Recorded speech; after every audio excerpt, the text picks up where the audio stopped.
Hello everybody, my name is Natalia. Welcome to my YouTube channel, and today I would like to share a tutorial on how to make this Cadet Easter egg pushpin ornament.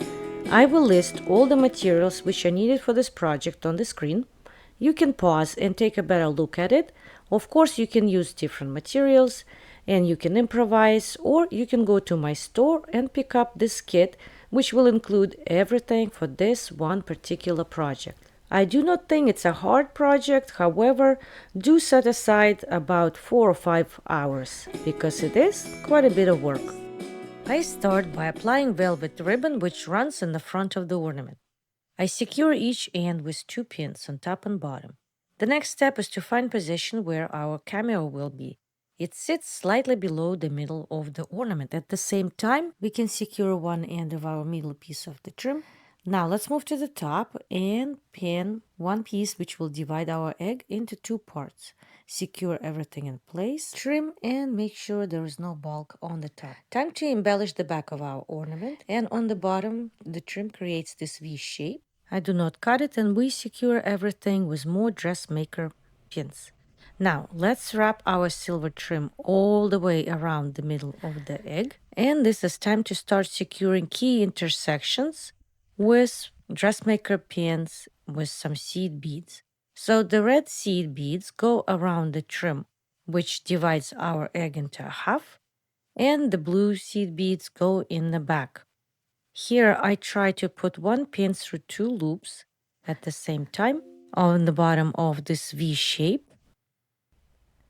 You want to make sure your crown sits flat on the top of the ornament, so do not come in too close with the beads, and tuck the loose ends of your trim inside the cavity in the ornament. Now this is time for our rhinestone chains, and it is easy using rhinestone and chain cups.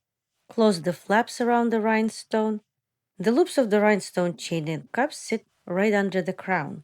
So let's see where exactly these locations are. Attach the crown temporarily here, and after I run the rhinestone chain down from the crown, I cut it so it will go right under the cameo. On the end, attach another loop with the cup and hide it behind the cameo. Secure it with a dressmaker pins. Now it is time to fill all of our seed beads, and this job can be either boring or fun, depends what kind of Netflix series you're watching. And back to the rhinestone chains, I make channels in the braided trim to fit red and blue rhinestone chains, but I secure the ends not with the end cups, but just using 2 dressmaker pins. So I place 2 dressmaker pins side by side.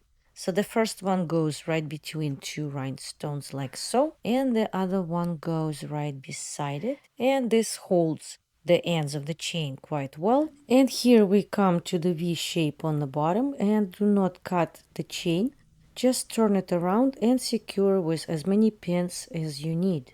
You can use 2 pins on the very tip of the V shape, and then perhaps 2 more pairs on each side. Tidy up, filling in all the missing embellishments, and now it's time for the middle piece of the rhinestone chain. So we are hiding one end under the cameo, creating the channel, and we're wrapping one long piece around the whole middle of the egg. Each time I cross the other trim, I secure my rhinestones with 2 pins as I did previously. Now, when we come to the end, we cut the rhinestone chain, and make sure you don't cut it too short. It's better to cut longer than shorter, and secure it behind the cameo. Now, to attach our roses, you see we need to open all the petals in each rose, and then we will be able to pin them to the egg and close the flaps, and you will not even be able to see the pin inside. Now, let's get to our cameo and place a few acrylic flowers around at the same time. We will be securing it permanently in its position. I'm sure you're using a different cameo, so you make choices for your embellishments. You can use other beads or some other flowers. I'm moving on to the back, where I'm placing some of my metal bead cups, and some of them have red beads as centers, and some of them have this blue pearlesque dressmaker pins as the center. And now on the sides, we have this metallic alloy leaves and they are soft, so we can shape them to conform to the shape of our egg, and of course use some more dressmaker pins to secure them in place. I have 6 leaves, so 2 pairs on the top of the front and 2 pairs on the bottom of the front and 1 pair in the very back. So I've decided to add some more aluminum flowers, little roses in blue, and I have medium size roses in gold.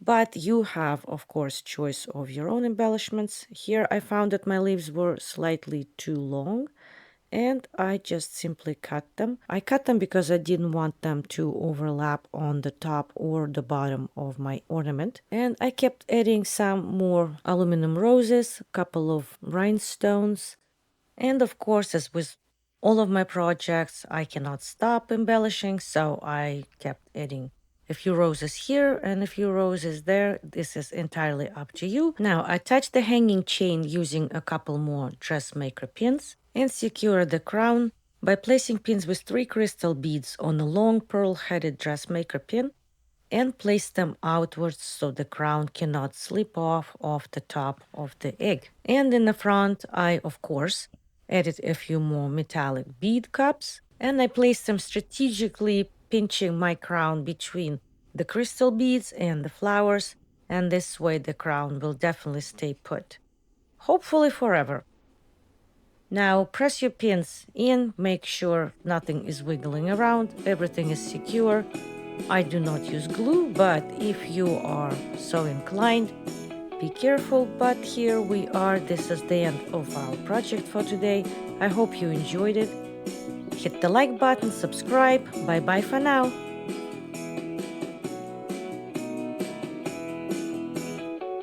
Well, I guess since I have a few more roses left, why not? I cannot stop, I promise you.